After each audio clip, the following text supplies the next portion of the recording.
Shalom, shalom, shalom. Selamat pagi masyarakat iman yang dikasih oleh Tuhan.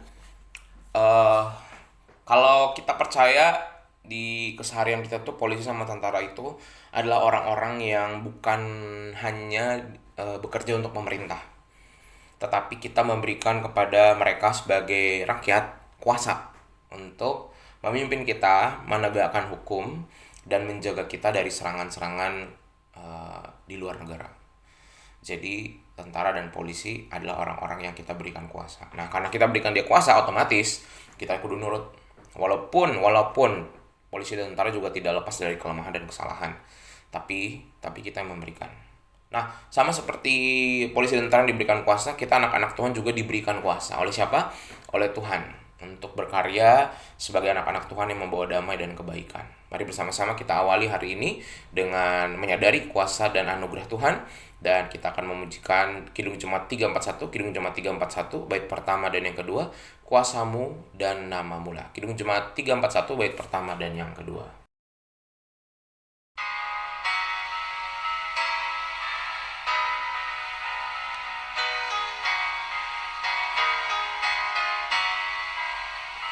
Kuasamu dan namamu lah hendak kami sembah, dan karena itu ya Tuhan kami takkan gentar, bagaikan padi segenggam mestilah busuk dipendam, supaya ia tumbuh dan segar di panas surya mekar berbuahlah tuayanmu besar.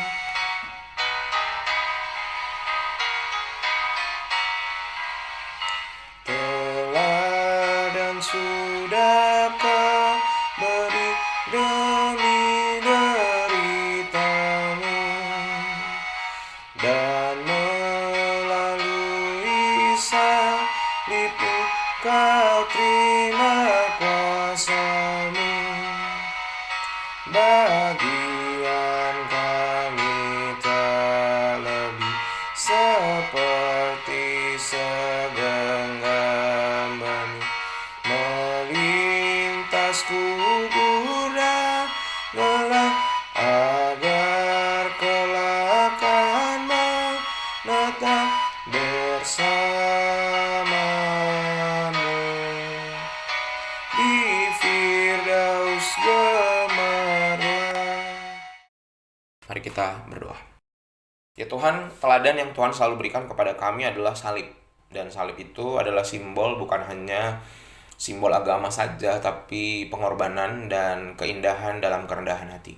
Kami serahkan ya Tuhan, agar hari ini firman-Mu juga masuk ke dalam hati kami. Kami akan baca firman-Mu dalam nama kami berdoa. Amin.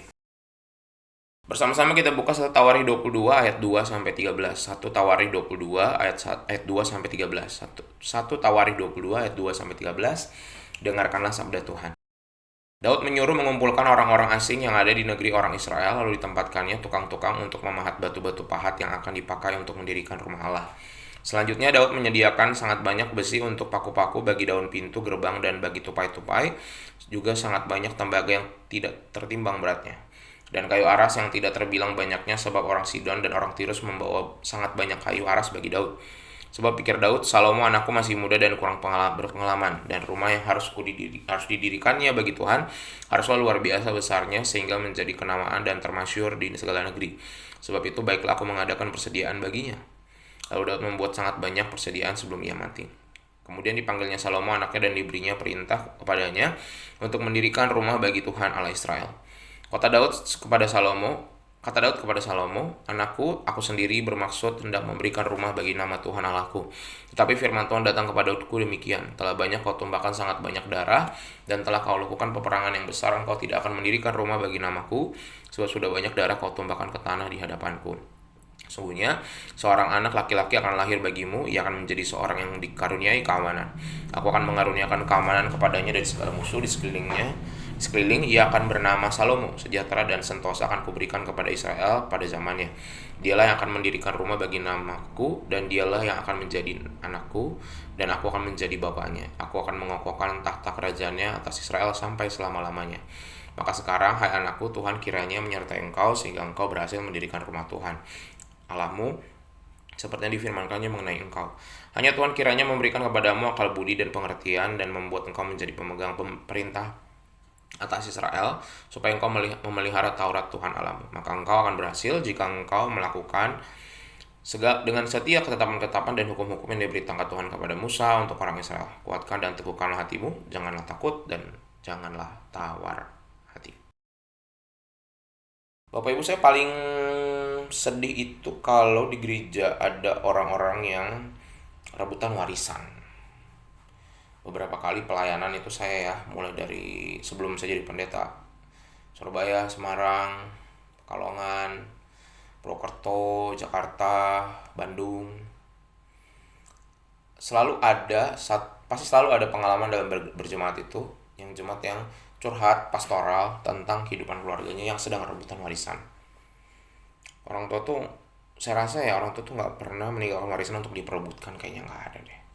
Nggak ada orang tua meninggalkan warisan supaya anaknya bertengkar tuh, kayaknya nggak ada. Tapi kenapa selalu warisan berujung kepada pertengkaran? Satu, bisa jadi karena sama-sama egois satu sama lain, dan itu sifat yang diturunkan dari orang tuanya. Dua, bisa jadi anggota keluarga tersebut anak-anaknya sedang punya masalah ekonomi sehingga mereka memperjuangkan bagian mereka dan hak mereka supaya bisa hidup bertahan di hari-hari mendatang. Atau ketiga, karena kita tumbuh dalam keadaan yang merasa tidak selalu diperlakukan gak adil. Masa udah hidup gak adil, ketika udah meninggal orang tua masa saya juga diperlakukan gak adil. Intinya pada akhirnya semuanya hanya memperjuangkan keinginannya sendiri. Jadi omong kosong lah, kita mau bekerja sama tetangga, teman gereja, tapi kalau dalam keluarga aja kita masih berantem dan tidak punya kerelaan untuk memberi. Memberi sih memberi, tapi nggak pernah dengan tulus-tulus banget. Buktiin, coba kalau ada saudara yang minjem, kalau dia minjemin masih dengan setengah hati nggak? Kayaknya masih. Nah, Bapak Saudara, dalam hidup kita, apa yang kita punya saat ini ada sebenarnya warisan banyak dari orang-orang pendahulu kita.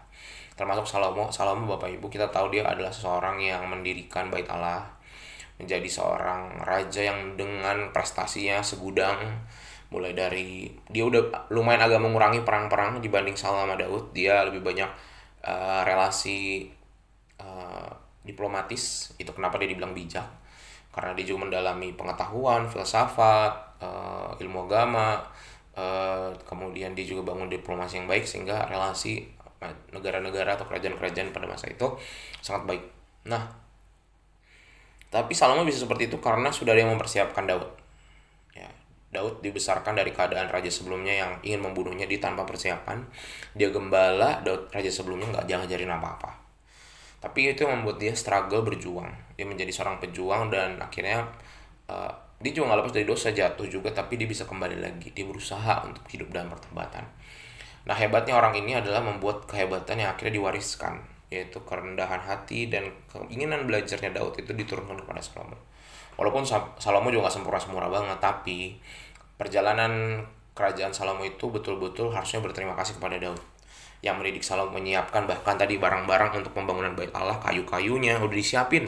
Jadi Salomo tuh tinggal ngelakuin aja. Jadi pencapaian yang dilakukan sama Daud itu buahnya baru dirasakan oleh masyarakat setelah kerajaan Salomo, ketika Daud udah nggak ada. Nah, Bapak Saudara, apa yang mau kita wariskan dalam hidup ini? Mungkin perjuangan kita saat ini berat banget, kayak nggak ada hasilnya, kayak pesimis, membuat kita putus asa. Tapi percayalah kalau segala sesuatu dilakukan dengan tulus dan dalam niat pertobatan. Sekali lagi pertobatan ya, bukan hanya perjuangan loh, pertobatan. Perjuangan semua orang bisa berjuang, tapi bertobat tidak semua orang bertobat. Sehingga kalau dilakukan dengan ikhlas, dengan tulus dan pertobatan, maka buahnya itu akan dirasakan nanti. Sekarang mungkin enggak. Sekarang mungkin Bapak Ibu Saudara harus berjuang banget. Tapi nanti akan dirasakan anugerah dan berkat yang menyusul berikutnya sebagai bentuk hasil dari doa dari ketulusan. Semoga hari ini kita bisa berjuang, dan semoga apa yang kita tanam hari ini mungkin gak langsung kita rasakan hari ini. Mungkin masih setahun lagi, 2 tahun lagi, 5 tahun, 10 tahun, atau puluhan tahun setelahnya, di generasi-generasi selanjutnya baru dirasakan apa hasil perjuangan baik kita dan ketulusan selalu berbuahkan kebaikan. Amin. Mari kita berdoa. Tuhan, terima kasih melalui firman-Mu kami belajar tentang kehidupan, dan kami belajar bahwa dalam hidup ini ada banyak hal yang bisa diwariskan. Semoga hal-hal baik kami wariskan kepada generasi-generasi setelah kami, Tuhan, dan semoga kami menjadi orang-orang yang membawa cinta kasih Tuhan. Kami serahkan kehidupan, pekerjaan, relasi, kehidupan pelayanan kami ke dalam tangan Tuhan. Kami berdoa dan bersyukur. Amin. Selamat pagi. Tuhan Yesus memberkati. Tetap bersemangat.